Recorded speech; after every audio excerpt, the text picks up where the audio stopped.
Good morning. I'm Dr. Michael Payne with the University of California's School of Veterinary Medicine. I'll start by thanking the wonderful nonprofit Halter organization for inviting me here to Santa Rosa and Ranch Readiness Day 2017. We're here this morning to discuss ways that rural property owners can prepare for wildfire. While there certainly are differences between, say, a cattle ranch, a horse property, or someone with chickens and goats in their backyard, there are some important principles that will maximize the effectiveness of firefighters, hopefully minimizing animal losses and property damage. First, a few things about today's presentation. It will contain images of dead or injured animals, so it may not be appropriate for impressionable kids. Also, at any time during the talk, please feel free to ask questions or relate your own experiences. I like hearing those questions and stories because I always learn something from them. It's good to remember that firefighting, like veterinary medicine and ranching, is something that you can practice for an entire lifetime, but never truly perfect. So why is this subject such a passion for me? Why do I care? Certainly, as a large animal veterinarian, I'm always interested in preventing distress and suffering of our livestock and pets. In addition, I and my wife, Dr. Elizabeth Clark, own a horse property in west and south of Winters in the coastal foothills, an area prone to wildland fires. But I am also a volunteer firefighter in the Evacuation Fire Protection District, shown here in blue with my station with the red arrow. This district is just one of thousands of rural firefighting districts in the United States, often manned largely by volunteer firefighters. In fact, about one-half of California's firefighters are volunteers, as are some 60 to 70% of firefighters across the nation. As an aside, I'm compelled to mention that the Fire Service is always looking for good volunteer help for people who want to make a difference for their neighbors. So look us up. We'll change your life. I promise. What this presentation is not about is large animal technical rescue. That's an entire course in and of itself. Rather, today's presentation is about preparing for and responding to wildfires in rural areas. For firefighters, animal control officers, sheriff's departments, and others that are interested in technical rescue, there are hands-on courses offered. One in particular is approved by the State Fire Marshal and is offered by John and Deb Fox, also volunteer firefighters. For livestock owners interested in learning how to assist first responders during single animal rescues, I would recommend the book Save Your Horse by Michelle Staples. The book is designed to be a quick reference for first responders not familiar with livestock incidents. It covers a variety of emergencies involving trailer accidents, swimming pools, mud extractions, etc. But back to our topic for today, wildfire preparedness. We'll be covering those things that you can do that will actually make a difference in your farm's ability to survive a wildfire. Much of it will pertain to actions that you can take that will make firefighters more effective. This is not rocket science. We'll discuss creating a defensible space for your home and your livestock holding areas, developing a livestock evacuation plan, creating access for fire service personnel and their equipment, establishing an on-site emergency water supply, and planning ahead with your local first responders. We'll cover property protection in just a bit, but relative to protecting our horses and other livestock, we have three options which we'll discuss in order of preference. The first, and always the best answer, is to evacuate animals and evacuate them early. The second is to shelter in place. And the third, and always a last resort, is to clear an escape route and drive them to a safer place. The first, best, and most effective life-saving option for humans and pets and livestock is and will always remain early evacuation. You've probably seen a lot of this sort of public service messaging urging pet owners to evacuate early and to make sure that you don't leave home without your pets. More and more Americans are embracing the mantra that when you evacuate, you need to take your pets with you. Following Hurricane Katrina, the Pets Act of 2006 mandated that emergency services plan for and provide sheltering for pets and service animals. Given the amount of time it can take to gather resources and load horses, however, the advice to evacuate early is probably even more important for horse owners. I always advise horse owners to begin evacuation before or during the voluntary evacuation advisory, rather than waiting to the last minute for the mandatory evacuation order. In order to facilitate evacuation during emergency, it's essential that horse owners practice evacuation drills every year so that they know that they can get their animals loaded and out during an actual emergency. For horse owners, the best overview for planning for an evacuation is the fall 2014 edition of the UC Davis Horse Report newsletter. The newsletter can be downloaded for free from the Center for Equine Health website. What about evacuation of a herd? Compared to evacuation of pets, evacuation of livestock herds is far more complicated. If adequate transportation can be mobilized, livestock are frequently trucked to facilities already equipped to handle large animals. This might include other farms or feedlots, county fairgrounds, or auction yards or sale barns. As I've already mentioned, evacuation of horses and livestock should begin as early as possible, preferably before or during the voluntary evacuation advisory for an area. Large animal evacuation can be prolonged, and it may be difficult, if not impossible, to get back into an affected area with trailers after hard road closures have been put in place. Here you see a long line of cattle trailers stopped at a CAL FIRE road closure during the 2014 King Fire. Here's one example of what evacuation of a herd actually looks like. With the Pineapple Express storms of 1997 came record rainfall, causing one levee in the Central Valley to overtop. In the path of the floodwaters was a 600-cow dairy. A call went out to the livestock community. Volunteers showed up with dozens of livestock trailers and over a 3-day period evacuated cows to 6 different dairies not threatened by the floodwaters.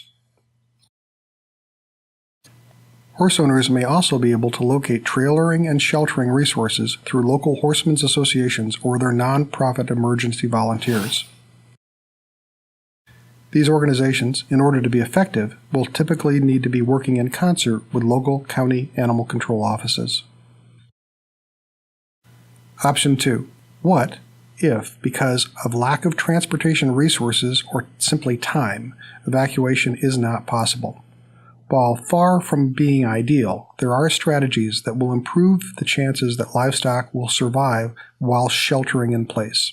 In order to understand how to assist firefighters protect your property, including your livestock, we first have to understand the basics of structure protection, a common strategy used by wildland firefighters depicted in this video of Colorado's 2013 Black Forest Fire.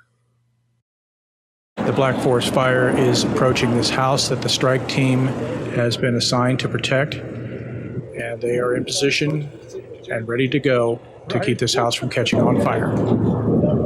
You see that the fire is trying to creep up into the trees, but for the most part, this part of the fire was actually a creeping grass fire.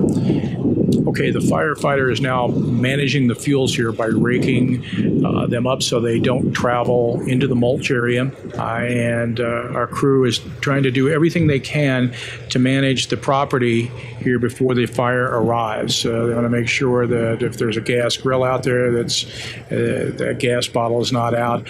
Here they saw some patio furniture out here, outdoor patio furniture, and so they're stacking it up here so it's not spread out all over the place and catches on fire. They're stacking up in one area where they can protect that and make sure that the fire doesn't ignite that. And you see the fire starting to approach here. This is on the side of the house called the Delta sides. Firefighter is now standing, waiting for the fire to arrive to him. He's at the edge of the mulch, and where the grass meets the mulch, he's going to make sure the fire doesn't travel past that line. And he's keeping his head on a swivel and watching for the fire in all directions. Now you see that firefighter at the back of the house here. He's on the what they call the Charlie side again, and he's waiting on the fire to arrive to him. Smoke is going to be produced in lots of copious amounts, and you'll see the fire starting to creep to him, roughly at about, looks like about 6 inches every second. The winds are starting to pick up now, and you can see a few embers blow across. They're cold embers, but nonetheless, visibility starts getting poor. What the video can't convey to you is that there's a lot of heat being blown in towards that firefighter. As the fire and the heat are coming to him, he has his personal protective equipment on. He also has a heat shield, face shield that is on his face to help filter out the smoke and the hot gases that are coming to him.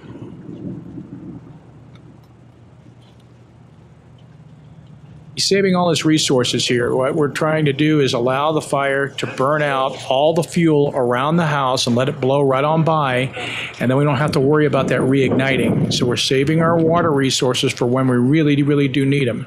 And we're just protecting the deck here and making sure that this fire doesn't get into the mulch.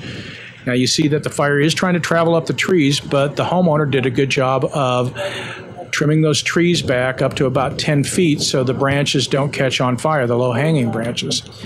Managing the trees like this will keep the fire from spreading into the crown of the trees, which is very bad. And now the fire is starting to burn up to the mulch, and then lots of smoke starting to be produced. I'm taping this from behind the hot tub on the back of the deck, trying to keep myself from having to be subjected to too much heat, and mostly my camera. And the smoke comes, and it's pretty much a whiteout. Now this is looking on the other side of the hot tub. I decided to move out of the way here. The firefighter is now applying a small amount of water right where the fire has met up with the mulch. The fire has now passed through, and it's done exactly what we wanted it to do, and that is burn around the house and leave the house intact. I'm shooting now at an angle from where the fire did approach. So this is already burnt out area. So you can see how the wind is picked up. But this is how the fire traveled towards the house. I'm just trying to give you a perspective on how it did. And this, everything is nice and black here, and that's what we want. We don't want a bunch of unburned fuel here. And now the strike team is doing a little bit of mop-up action. Now we're using the water resources to make sure that the fire is dead out as it butts up against the mulch, because the mulch is very flammable, and that's not a good thing to have right next to your house, because the fire will wick right into the house and burn the house down. So the guys are on the Bravo side now, and they are pulling up their hose. And then they're going to do a walk around here in just a minute, 360 degree. But in the meantime, they're going to make sure that everything that's buttoned up to this mulch is dead out. And they will check that with the back of their hand. Make sure that it is cold and dead out. And that way we don't have to worry about this rekindling. They're loading up their hose and ready to move on to the next assignment, next house to save. You can see that sometimes almost total whiteout, where you couldn't see over the hood of the vehicle, and yet the fire is burning up against the road. But they're moving on to their next assignment and ready to protect more structures. In 5.5 minutes, you've just seen what it took approximately 2.5 hours to do, and that's structure protection at the Black Forest Fire. Okay, now that you've seen this behind-the-scenes look at the basics of structure protection, a lot of the usual advice about defensible space around a house or a barn should make a lot more sense.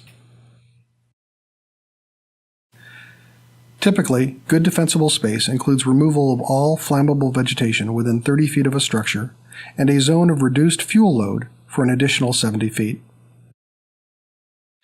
It's in this second area that we look to clear brush and tree branches up to at least 6 feet high. Keeping this latter fuel pruned away keeps the fire from climbing into the trees. Lastly, using irrigation-resistant materials in construction for roofs, decks, eaves, and the like dramatically improves a property's resilience to wildfire. Perhaps the most common mistake we see owners make is creating a defensible space, but then not maintaining it. For instance, not regularly mowing, pruning, clearing yard debris, or cleaning out gutters, as is shown here. Defensible space shouldn't be thought of as a surgery, where you go in once and get it done, but more like a haircut, something that has to be done every month so it doesn't get out of hand. Okay, so what does all this talk of defensible space have to do with animals? If for any reason we've been unable to evacuate the animals, if you can gather the horses or cattle into an area that the firefighters can roll up to, then we can simply extend the protection not only to include a house or other structure, but for the animal holding areas as well. In this case, we extend the protection to include not only the house, but a barn, a pen, or a paddock, as is seen here. Other areas that lend themselves to livestock sheltering in place include irrigated pasture. like what you see here, where the fire burned right up to the irrigated pasture and then stopped.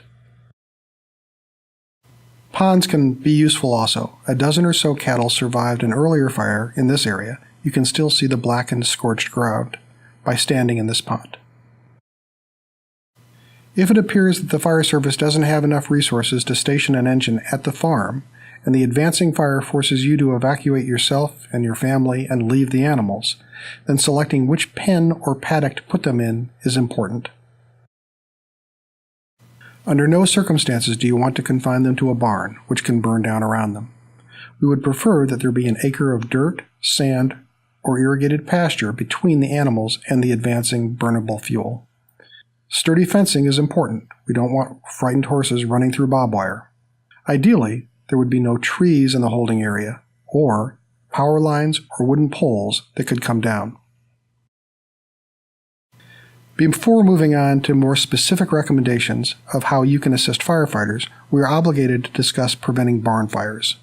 Many of these common tragedies can be prevented by having all electrical connections and equipment routinely inspected. Faulty electrical wiring is one of the top 3 causes of barn fires. Having power lines and electrical cord protected in rodent-proof conduit. Having wood protected from direct heating by light bulbs, and perhaps using LED bulbs instead. A strictly enforced no smoking policy, and ensuring a no open flame from any source occurs inside the barn. Protecting against storage of wet hay, which can spontaneously combust.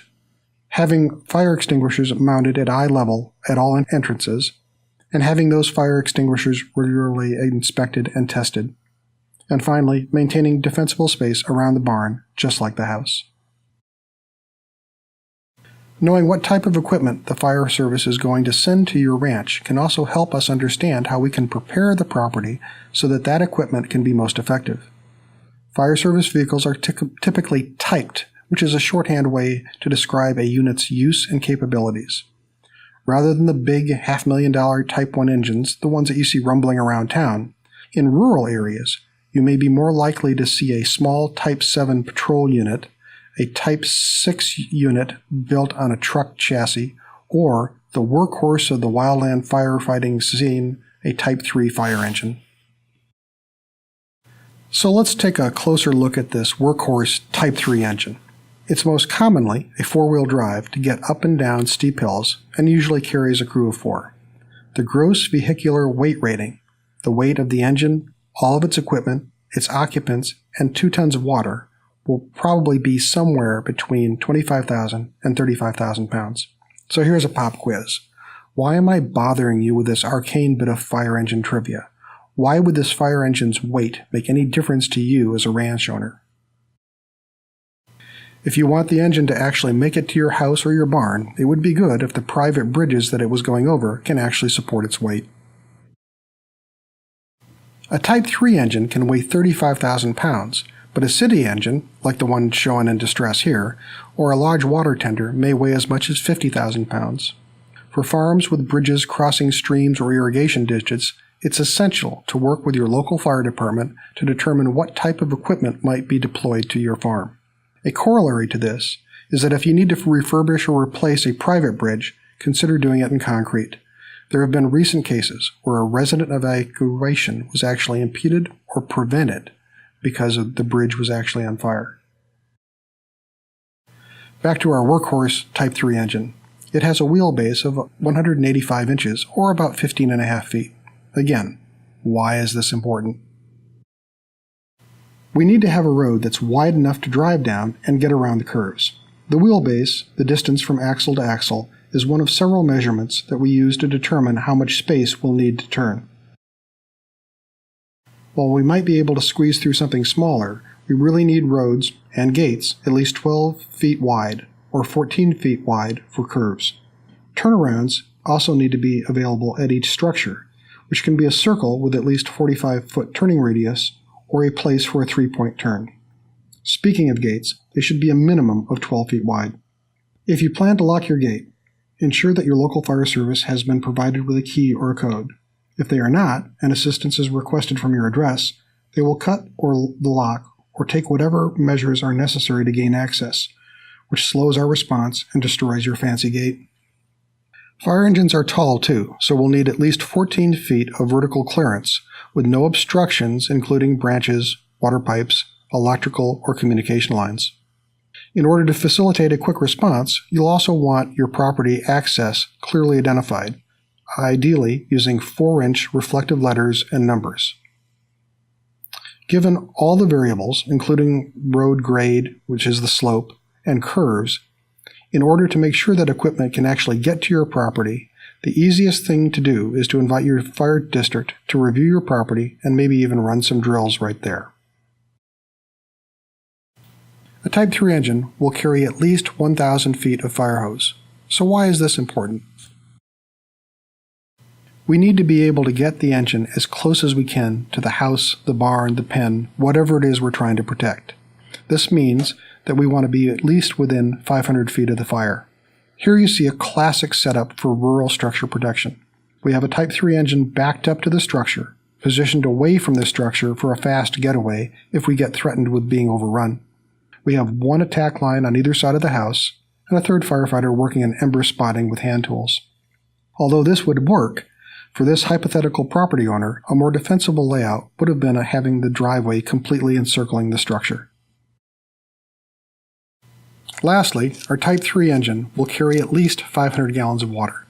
As before, again, why is this important? In order to answer that question, let's do a little firefighting math problem.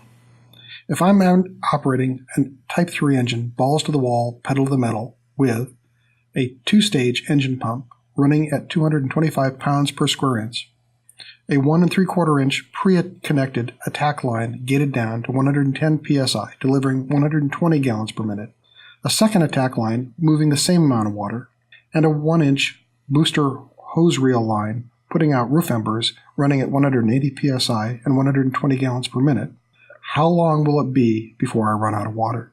Right, when we remove all of this distracting information in the math problem, what I have are 3 hoses that are putting out a total of 360 gallons per minute.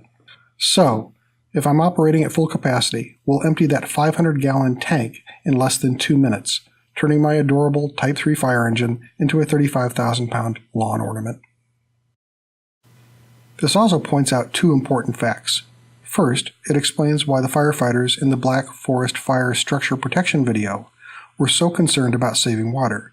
It wasn't because they were trying to be environmentally friendly, it's because we always operate with limited water resources, and every gallon we use will have to be replaced in order for us to continue firefighting.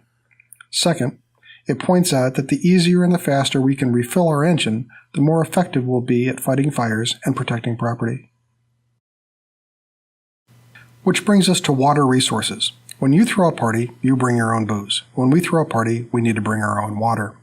The most common way for us to replace our supply is by using water tenders that will shuttle back and forth to the nearest fire hydrant or other water supply.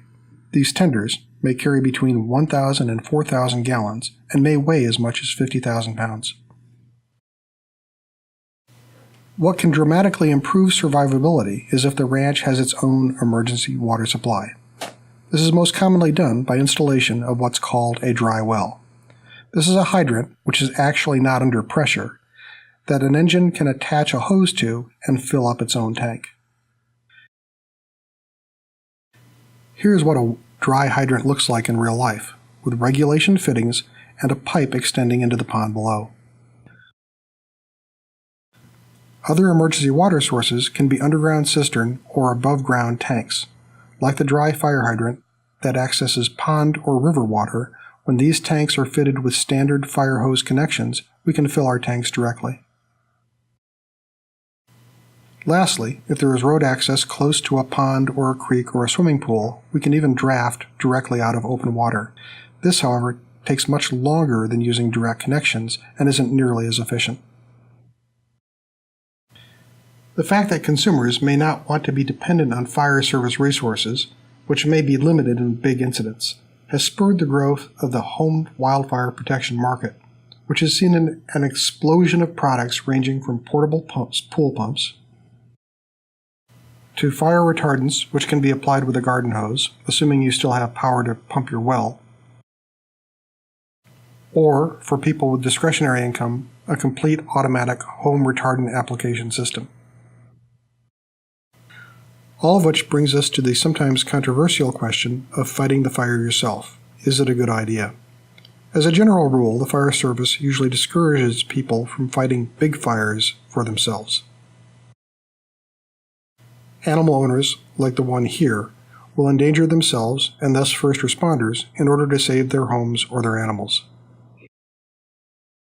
That said, sometimes a fire, like the one shown here, absolutely lends itself to direct action by a property owner. There have even been cases where ranch owners have saved houses and barns by bulldozing fire lines around their property. We have to emphasize, however, that even with the best equipment and the best training, firefighting can be a dangerous business. In 2015, for instance, we had a California firefighter killed when he was flanked by a fire front. That same year, we had a second die when he was hit by a falling tree. In Washington state that same year, 3 firefighters died when the wind shifted 180 degrees and visibility was reduced to 0 and their truck ran off the road. A 4th firefighter was burned over 60% of his body and lost the ends of all of his fingers. These men came from, arguably, the best equipped and trained fire service in the world.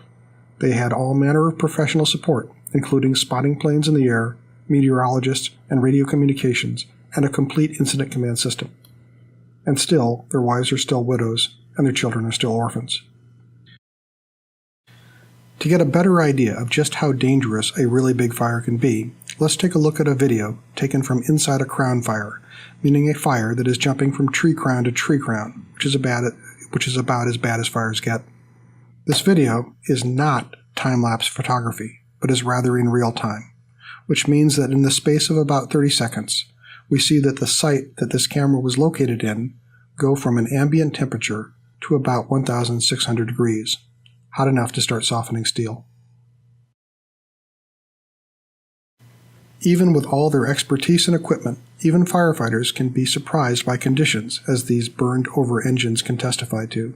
The bottom line is that fighting a bigger fire, a larger fire, by yourself, without support, training, communications, or protective gear is probably not a wise move. What about our third option? Freeing the livestock, slapping them on the butt, and saying, "Go with God." As these pictures show, cattle and horses certainly will tend to move away from an advancing fire line. That said, however, livestock are often simply not smart enough to pick the optimal path away and escape the fire. Remember that terrified horses will frequently go back into a burning barn, a place they tend to associate with safety. So we can't depend on livestock to rescue themselves during a wildfire. It may be, as a last resort, fences can be cut and livestock can be driven into areas of greater safety. This isn't so much as just turning them loose as it is a controlled evacuation by foot. Anyone viewing this situation, of the West Texas Rock House Fire of 2011, of a fire advancing on a herd of cattle, would want to be doing the same thing that this power company employee is doing, cutting the fence and allowing cattle to escape being burned to death. First responders in such a situation will have to make a judgment call, however, about whether cutting fence lines and driving cattle away poses a significant threat to people. In this case, authorities tried to mitigate the danger to people evacuating by car with warnings of loose cattle on nearby roads. The potential consequences of simply turning livestock loose without a plan for where they end up can be seen in this video from Brazil, where loose livestock cause a major motor vehicle accident. Every loose animal on a well-traveled road is a target, not only for emergency response vehicles, but for minivans filled with kids as well. In this incident, first responders had to cut the car away from the driver. All of this points out that simply turning them loose is far more dangerous to both animals and people than either evacuation or a thoughtful shelter-in-place plan. So we're down to the last and certainly most important piece of advice that I can give you. If you're really serious about protecting your property, plan in advance with your local fire department or district. Most local fire services welcome the opportunity to work with property owners. You can even offer to let them do drills on your property. If you need to break the ice, stop by your local station, bring donuts, and tell them how strong and handsome they are.